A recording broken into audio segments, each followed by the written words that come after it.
No nome de Jesus. Gênesis 2, verso 7. Quem achou diz amém.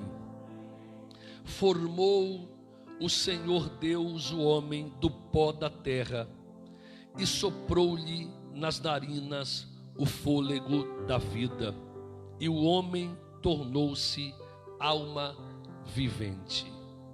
Amém? Eu estava ontem buscando uma palavra para nós compartilharmos nesta manhã e me veio esse texto ao meu coração. Esse texto fala do momento em que Deus forma o homem, forma Adão. E nesse momento que Deus forma o homem, o texto vai dizer que Deus forma-lhe do pó da terra e sopra em suas narinas o fôlego de vida. Você vai observar que nós temos duas palavras muito importantes nesse texto, que eu queria falar sobre elas nesta manhã. A primeira palavra é a palavra formou, a segunda é vida. A palavra formou é a palavra hebraica vatser, e vatser, ela tem uma raiz, e essa raiz é etzer. Vatser formou, mas a raiz é yetzer. Yetzer quer dizer inclinação. A ideia do texto ou da palavra em si, se você for um dia pesquisá-la no idioma ao qual ela foi escrita, você vai perceber que essa palavra Vaitzer, formou, é a única vez que ela aparece na Bíblia com duas letras repetidas. A letra Iod. A letra Iod, ela é a menor letra do alfabeto hebraico. Ela tem um valor numérico de 10.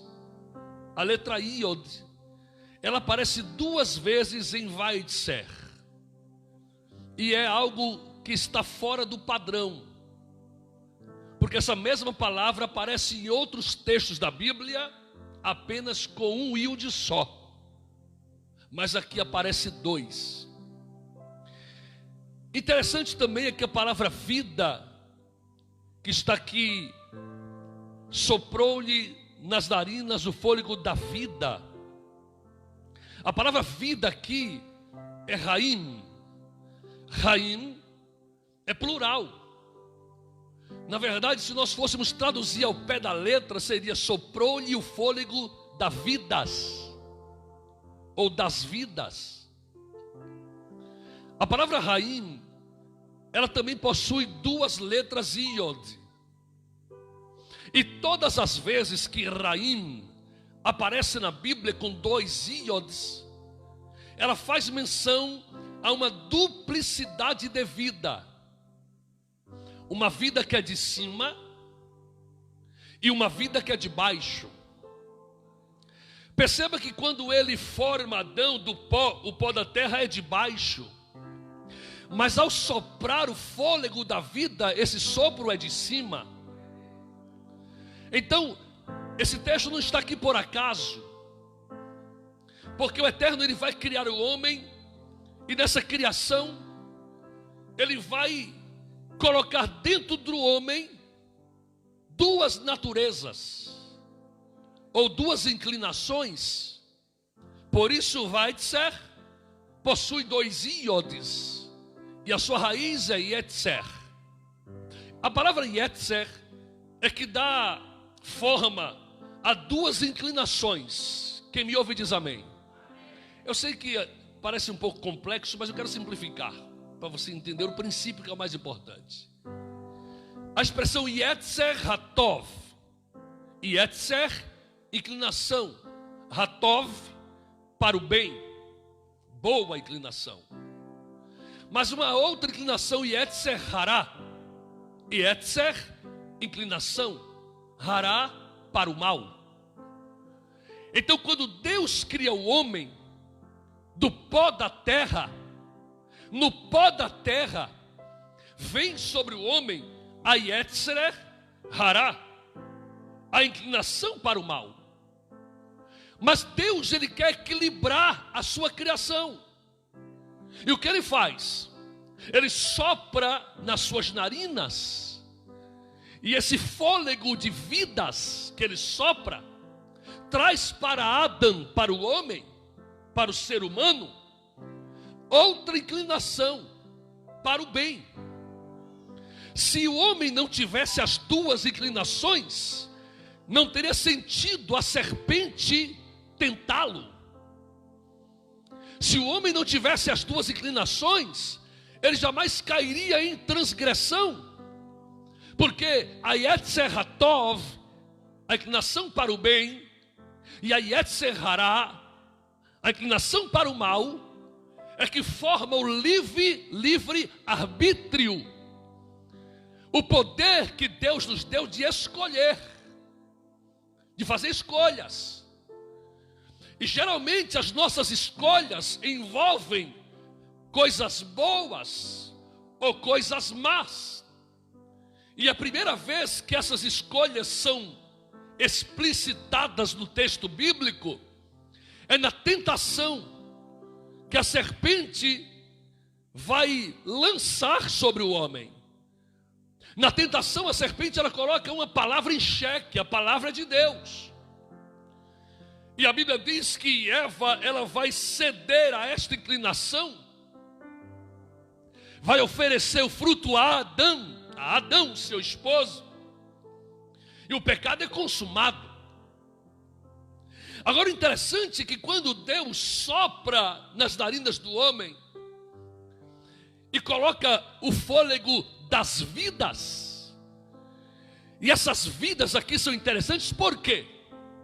Porque todas as vezes, quem me ouve diz amém, todas as vezes que a Bíblia faz menção no Novo Testamento ou no Antigo Testamento acerca da morte do Messias, da morte de Cristo, a expressão morte está em plural também. Porque se Deus, ele traz duas vidas para nós, Deus, por ser equilibrado, um Deus que é justo, então também tem que haver duas mortes. Se ele põe duas vidas em nossa frente, também ele põe duas mortes. A palavra morte figura somente no plural ao referir-se a Yeshua Mashiach. Isaías faz menção a esta morte. Quem for no texto original vai encontrar plural, mortes. Por quê? Porque ele sofre duas mortes. A primeira, a dele como cordeiro e como Deus. Deus morre no Calvário. Para quê? Para que a segunda morte nos livre. Porque Paulo vai dizer que ele morreu a nossa morte, para vivermos a sua vida. Então ele morre a morte do Cordeiro, ele morre a morte de Deus, mas também morre a nossa morte, porque na sua morte por nós, recebemos a sua vida em nós. Ele traz duas vidas, uma vida que é de cima, uma vida que é de baixo. Ele apresenta duas mortes, uma morte que é de cima e uma morte que é de baixo. Mas para que eu viva a sua vida e não sofra a minha morte, é preciso que eu esteja nele, é preciso que essa vida esteja em mim. Aleluia! Ele mesmo vai dizer: eu sou a ressurreição e a vida, e aquele que em mim crê não morrerá, mas ainda que esteja morto, viverá, porque ele traz vida para nós. Essa vida espiritual que nos vivifica, não é uma vida física, porque todos nós morreremos se não formos arrebatados antes disso, passaremos pela morte física, mas a morte física já foi paga, porque ele morreu por nós lá no Calvário. Fala para teu vizinho, dá glória aí. Jesus morreu por você, rapaz. Ele morreu a nossa morte para que vivamos a sua vida.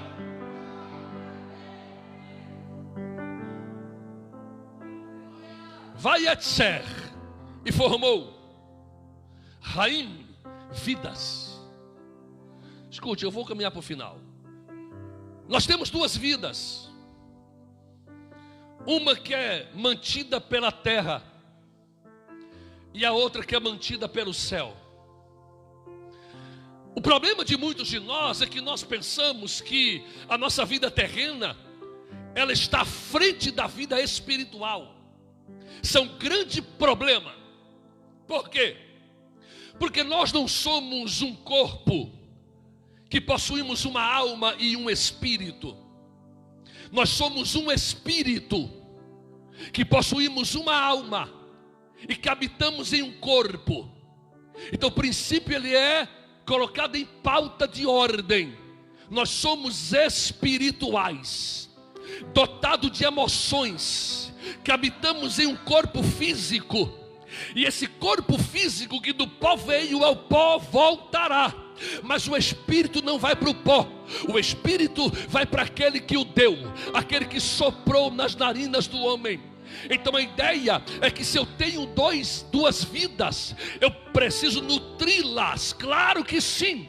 Nós não somos almas desencarnadas, espíritos vagueantes. Não, nós não somos fantasminhas como a banda desenhada. Nós não somos pessoas que vivemos nesta terra de maneira que eu preciso suprir as necessidades que a terra exige de mim. E essa necessidade fala do comer, fala do beber, fala do vestir, fala do trabalhar, fala do realizar sonhos, porque esta terra, ela traz esta ideia. Mas observe como o diabo, como o Ra-Satã, ele é sutil. Falei aqui outro dia que Ra-Satã vem da expressão sater. Sater quer dizer desviar. Ra-Satã, aquele que faz desviar. O que ele vai fazer lá no Éden? Até então, o sistema que Adão e Eva viviam era pautado pelo princípio.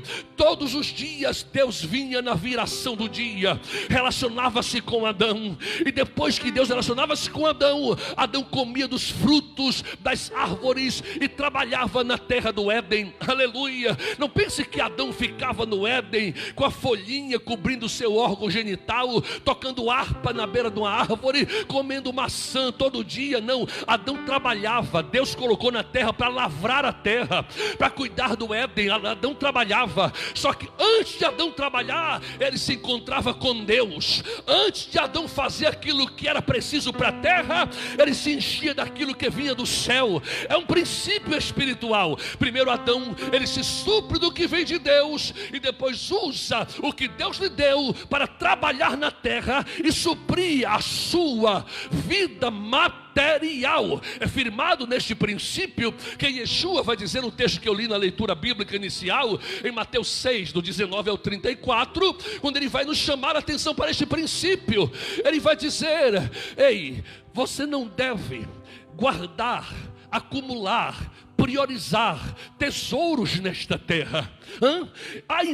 A instrução de Jesus não é proibir que você não tenha riqueza. Não é esta a instrução. A instrução no texto é de princípio de prioridade. É mais ou menos assim: ei, antes de você priorizar tesouro na terra, priorize o do céu, porque o princípio é esse: primeiro é o de cima, depois é o de baixo. Prioriza isso. Primeiro você é rico para com Deus, depois é rico para com os homens. Priorize isso. Primeiro você se enche de Deus, depois você satisfaz a vida humana. Porque se eu faço isso, se eu me encho de Deus primeiro, para depois viver a vida terrena, nada que é terreno me corrompe e me tira da presença de Deus. Por quê? Porque eu estou cheio de Deus. Quem está cheio de Deus não sente falta das coisas do mundo. Quem está cheio de Deus não sente ausência das coisas passageiras, ainda que elas façam parte da nossa vida. Olha o que Yeshua disse: os gentios é que buscam estas coisas. Buscam o quê? Coisas lícitas. Perceba bem. Os gentios, na fala de Yeshua, buscam coisas lícitas. Quais? Comer, beber e vestir. Aí ele vai dizer: vosso pai bem sabe que delas necessitais. Entretanto, os gentios só alimentam a natureza do Yetzer Hará. Os gentios só buscam satisfazer daquilo que é de baixo. Vocês não. Vocês vão voltar ao princípio do Gan Éden, lá do Éden. O princípio lá, sabe qual era? Primeiro, vocês se enchem daquilo que é de cima, e depois vocês comem daquilo que é de baixo. E é por isso que muita gente, invertendo esse princípio, está quebrando a cara. E sabe qual é a desculpa? Eu preciso comer. Claro, você é da terra, precisa comer. Claro que sim. Eu preciso vestir, lógico, você não vai andar pelado por aí. Eu preciso morar, sim, mas tudo isto que é de baixo é passageiro. Porque quando a morte bater em nossa porta, do pó viemos, ao pó voltaremos. E só para refrescar a nossa memória, ninguém leva nada quando morre, caixão nem gaveta tem. Escuta o que eu vou dizer para você: tudo isso que é de baixo tem um tempo, mas o que é de cima é para sempre. Tudo que é de baixo tem um tempo de validade, mas o que é de cima não tem. É por isso que, se eu inverto os princípios, eu passo a morrer estando vivo. Mas se eu obedeço o princípio, eu vivo mesmo estando morto. Vou repetir para você entender: se eu quebro o princípio, eu morro mesmo estando vivo. Se eu cumpro o princípio, eu vivo mesmo estando morto. Aquele que estiver em mim e as minhas palavras nele pedirão tudo, e vos será feito por meu Pai que está no céu.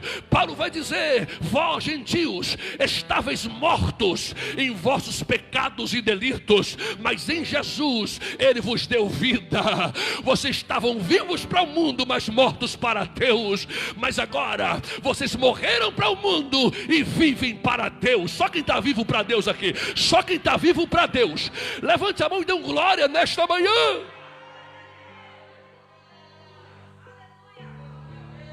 Temos duas naturezas, e nós somos tentados a priorizar uma e a desprezar outra. Se nós não tivermos cuidado, acontece conosco. Por quê? Porque o mundo nos atrai.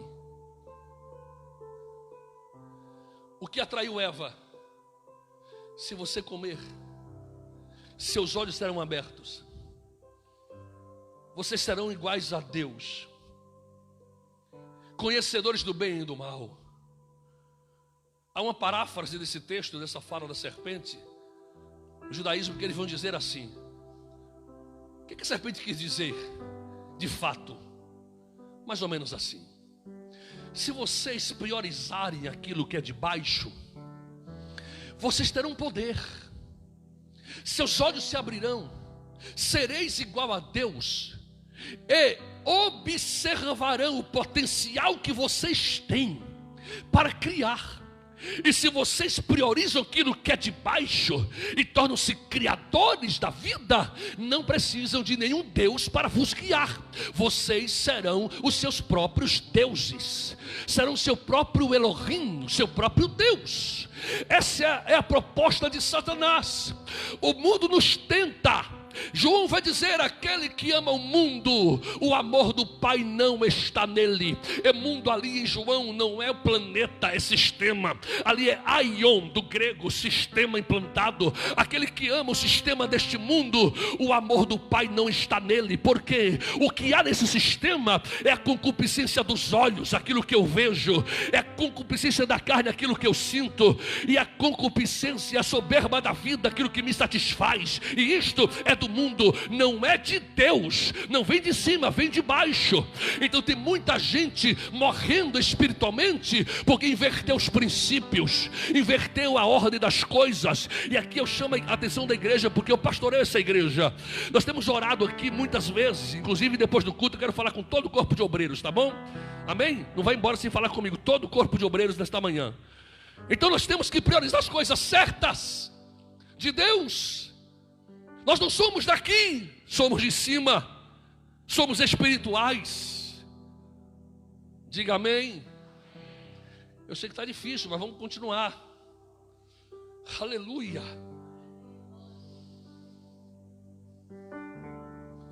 Em João 10, verso 10, é um texto muito mal interpretado. Yeshua diz assim: eu vim para que tenham vida e a tenham em abundância. E muitos pensam que esta vida aqui é vida biológica. Muitos pensam que esta expressão aqui é para que nós tenhamos sucesso neste mundo, realizações nesta terra, ainda que elas façam parte. Eu não estou a pregar um evangelho aqui de reclusão, monástico, de pobreza e miséria, pelo amor de Deus, não é isso. Um evangelho de prioridades. Ele vai dizer: eu vim para que tenham vida. A expressão vida aqui do grego é zoe. Zoe é a mesma tradução de raim, com 2 iodes. Eu vim para que vocês tenham vida e a tenham em abundância. Primeiro, a vida de Deus. Depois, a vida do homem. Eu vim para que vocês sejam plenos de Deus. Porque se plenos de Deus vocês estiverem, vocês não sofrerão pelas ausências das realizações humanas. Paulo vai dizer a Timóteo: Timóteo, é fato que nada trouxemos para este mundo e nada dele levaremos. Portanto, exorta os ricos deste mundo que não depositem a sua esperança na instabilidade das riquezas, mas sim em Deus. Olha o princípio. Ensina aos gentios ricos deste mundo que inverta o princípio. Se colocar esperança em Deus, a riqueza na terra tem sentido, mas se tirar a esperança de Deus, a riqueza da terra apodrece. Tiago vai dizer aos ricos do seu tempo que as vossas riquezas estão apodrecidas. Por quê? Paulo conclui Timóteo dizendo isto: porque nada trouxemos para este mundo, de fato nada dele levaremos, tendo que comer e o que vestir, estejamos pois satisfeitos. É difícil equalizar isso, não é fácil. Mas o evangelho não é para fracos, o evangelho é para fortes.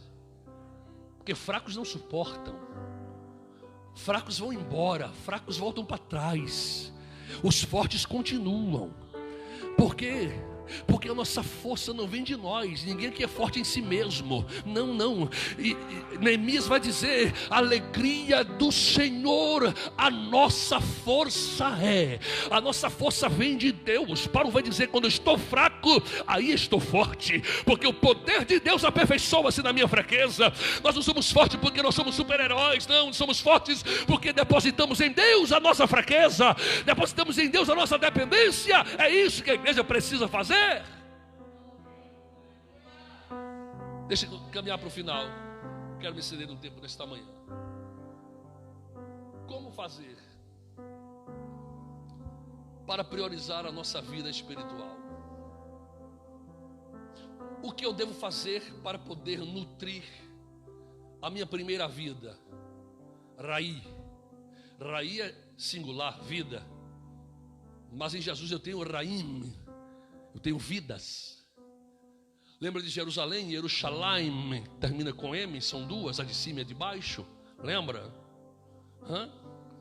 Há uma lá em cima, celeste, há uma aqui embaixo, lá na Terra Santa. Só que a da Terra Santa não vai ficar para sempre, porque a de cima vai descer. Olha o mistério. A de cima prioriza-se naquilo que é de baixo. O que é invisível é maior do que aquilo que é visível. O que eu não toco vale mais do que aquilo que eu posso pegar. É nessa ênfase que Paulo escreve a sua carta aos Colossenses 3, verso 1 e 2, e vai dizer: se já ressuscitasses com Machia, buscai as coisas que são de cima. Olha o princípio, porque lá ele está sentado com Deus. Afinal, ele morreu para vos dar vida, para que nele vocês vivam. Então buscai primeiro as coisas que são de cima e não as que são de baixo. Por quê? Ele vai te explicar: porque já morrestes. Fala para teu irmão: você morreu, querido, você está morto para este mundo, mas vivo para Deus. Dá licença, você está morto para esta vida, mas vivo para Deus. Por que o diabo persegue a igreja? Porque ele quer nos matar com ele. Mas vai para trás da cruz, Satanás, porque a nossa vida foi comprada, pagada à vista, lá no Calvário, com o sangue do Cordeiro. E Pedro vai dizer: não foi com prata, não foi com ouro, que é coisa desta terra, que fosses comprados, resgatados. Não, foi com o sangue de um Cordeiro imaculado. Deus não comprou você com euro, com libra esterlina, com dólar, com real, muito menos. Comprou você com o sangue do Cordeiro. E esse Cordeiro não foi Levi que ofereceu, esse Cordeiro não foi Arão que sacrificou, esse Cordeiro foi Deus quem provisionou, foi Deus quem deu.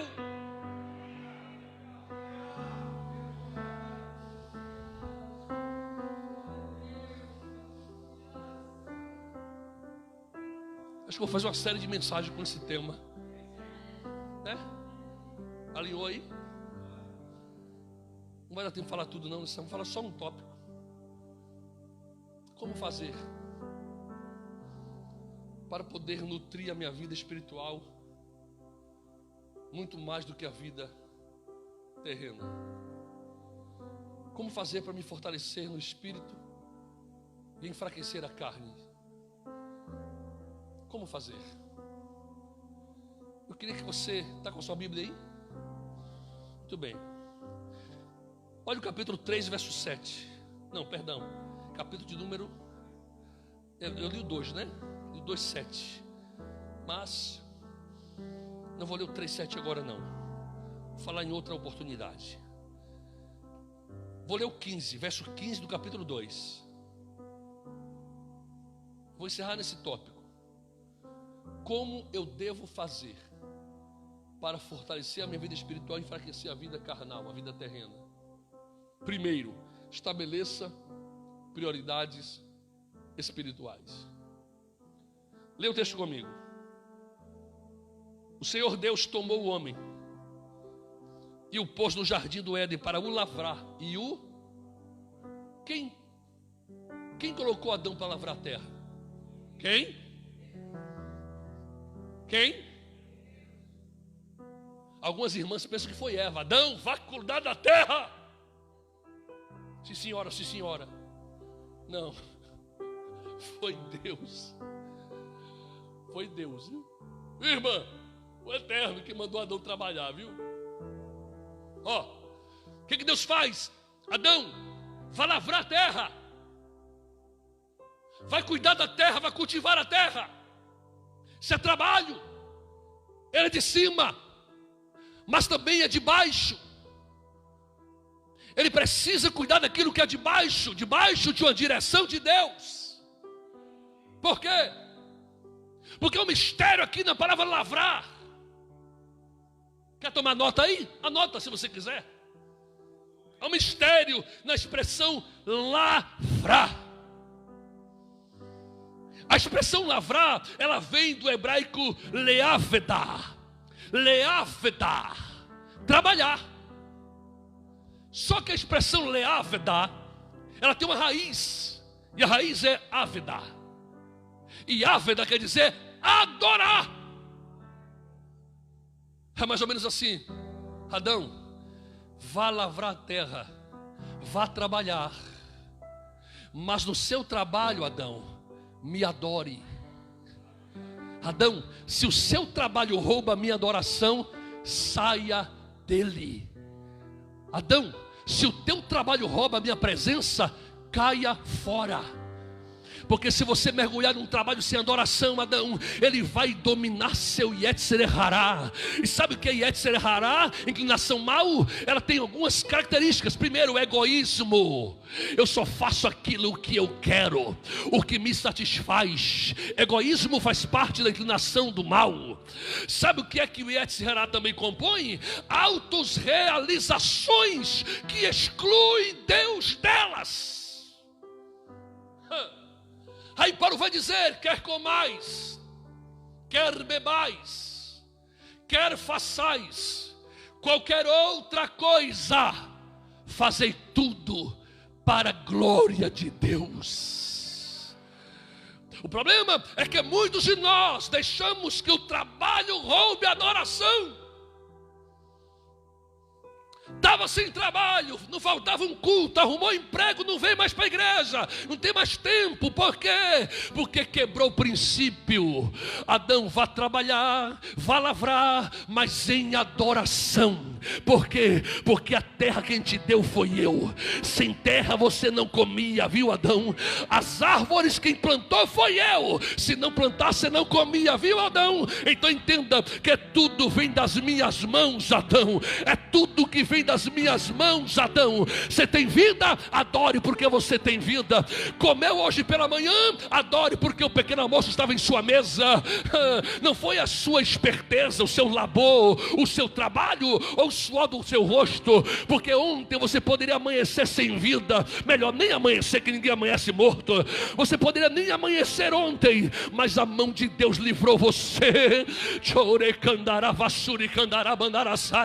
É preciso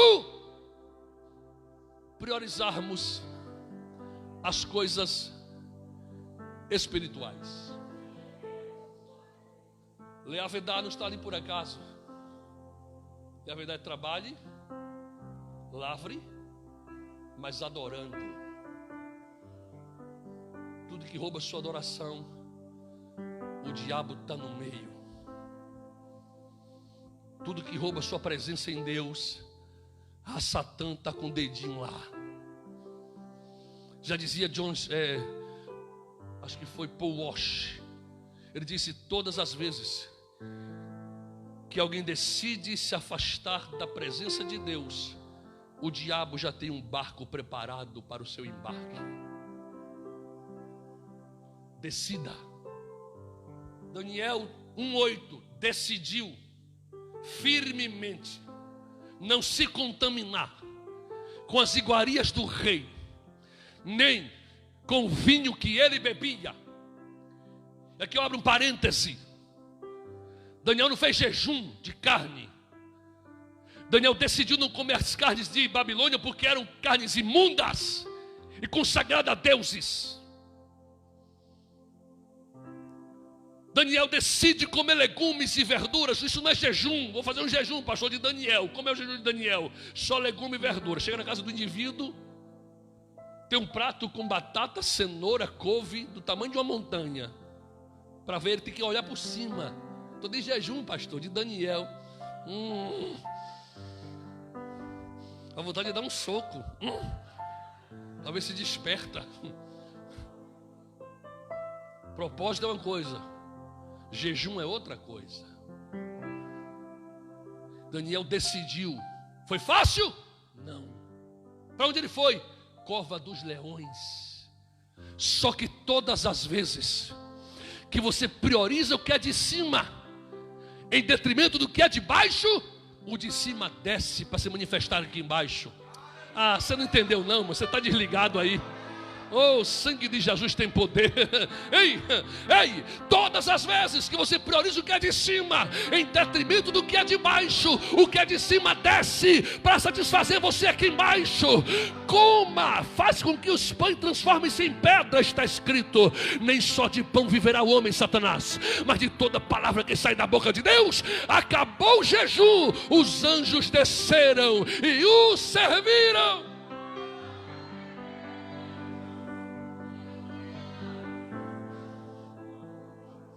Ô Ananias, Misael e Azarias, não vai adorar não a estátua? Não. Então vamos jogar você na fornalha, vai virar churrasquinho de crente hebreu. Problema não. Pode jogar. O Senhor pode nos livrar. Vocês vão morrer, rapaz, não tem problema não.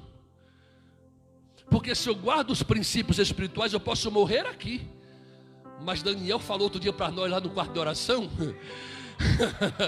que no último dia muitos surgirão do pó da terra, uns para gozo eterno, e eu estou lá, e outros para vergonha eterna. Ah é? Então vai morrer. Joga na fornalha. Acendeu 7 vezes. Quando jogaram na fornalha, desceu quem? Aquele que é de cima. Priorizou o que é de cima? Vou socorrer você. Deus faz assim, olha para Daniel, joga na cova dos leões. Esse crente que não para de orar 3 vezes por dia. Por que essa oração incessante? Porque eu preciso, porque eu estou em um ambiente maligno, uma sociedade corrompida, e eu tenho que buscar a Deus 3 vezes por dia sim, senão o sistema me engole.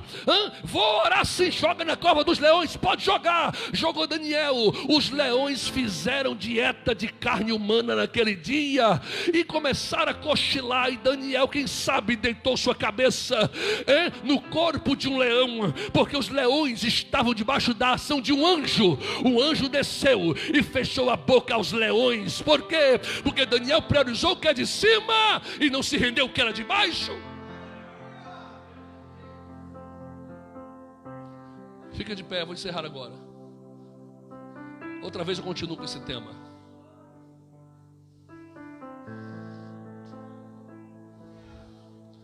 Vai Etzer e formou. Há 2 naturezas em você e em mim. Romanos 7, Paulo vai dizer: eu quero fazer o bem, mas o mal que está em mim não quer deixar. Amém. Yetzer Hatov quer prevalecer, mas a Yetzer Hará quer dominar. Aí ele vai dizer em outro texto: mas eu esmurro o meu próprio corpo e o reduzo à escravidão. Eu me disciplino a mim mesmo. Porque se o atleta lá fora se disciplina para poder ganhar uma Olimpíada, quanto mais eu, que vou ganhar a coroa da vida eterna. É tempo de você despertar. Você está dormindo. A igreja está no sono da indolência. Estamos aqui em oração segunda e sexta-feira. A oração é para toda a igreja. A gente passa vergonha aqui na oração. Vem 2, 3. E sabe o que é pior? Se colocarmos os 2 ou 3, uma boa parte nem obreiro da igreja é. Como diz o pregador: vou falar, Jesus. A gente tem que estar orando, irmão, buscando a Deus. Nós temos culto de oração. Fizemos 21 dias de oração, de meia-noite a 1 da manhã. A maioria dos irmãos não vieram. A maioria dos obreiros, excetuando-se os que não podem por força maior, que eu sei perfeitamente disso, eu entendo. Começamos uma campanha, eu e o pastor Dinaldo, de 7 dias, hoje acabamos. Estamos aqui orando na segunda de 10 às 11, de 9 às 10, na sexta de 10 às 11, mas também orando aqui, eu e ele, a semana inteira. Hoje encerra, 7 dias, de meia-noite a 1 da manhã, buscando a Deus pela sua vida.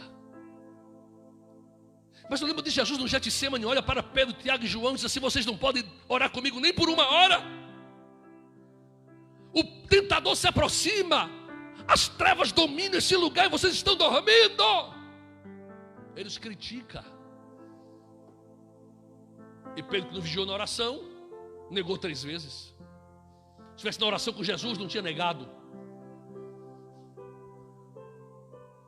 Quero chamar você, a sua atenção, porque a minha preocupação, irmão, se você soubesse o que um pastor passa, as preocupações do nosso coração pela sua vida, você não fazia isso não. Você vinha orar com a gente, nos ajudar em oração, segurar em nossas mãos. Sabe que é um pastor, 2 pastores, a missionária, mais 2 ou 3 irmãos, segurar 50, 60 pessoas em oração? Se você viesse mais, a gente tinha mais poder, porque juntos somos mais fortes. Feche os seus olhos. Pai, em nome de Jesus, a tua palavra foi pregada mais uma vez no altar da sua casa. Temos a garantia plena que ela não voltará para ti vazia, sem que antes cumpra o propósito para o qual foi enviada, e satisfará o teu coração que a enviou. Desperta-nos. Começa comigo. Eu preciso te buscar mais.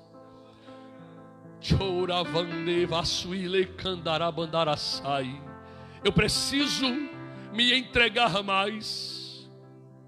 Eu preciso me esvaziar mais de mim para me encher de Ti. Eu sei que a ausência de realizações terrenas muitas vezes também nos entristece, eu sei. Mas eu prefiro chorar por esta abstinência aqui, e na eternidade o Senhor enxugar dos meus olhos todas as lágrimas. Meu Deus, me ajuda. Ajuda a tua igreja, porque sem Ti nós não vamos conseguir. Se nós somos negligentes com tão pouco, quanto mais quando vierem as afrontas de morte, para não Te servir. Se nós negamos o Teu nome por tão pouca coisa, como resistiremos nas provações piores que virão? Ajuda a tua igreja aqui em Vila Nova de Gaia. Os que estão a nos ver através do Facebook, ajuda teus filhos e tuas filhas. Nos ajuda, Senhor, a nutrir a nossa vida espiritual mais do que a vida terrena. Nos ajuda a priorizar a nossa Yetzer Hatov muito mais do que a Yetzer Hará tenta nos dominar. Nos ajuda a fazer a Tua vontade, Senhor. Nos ajuda a fazer a Tua vontade. Amém. Deus abençoe.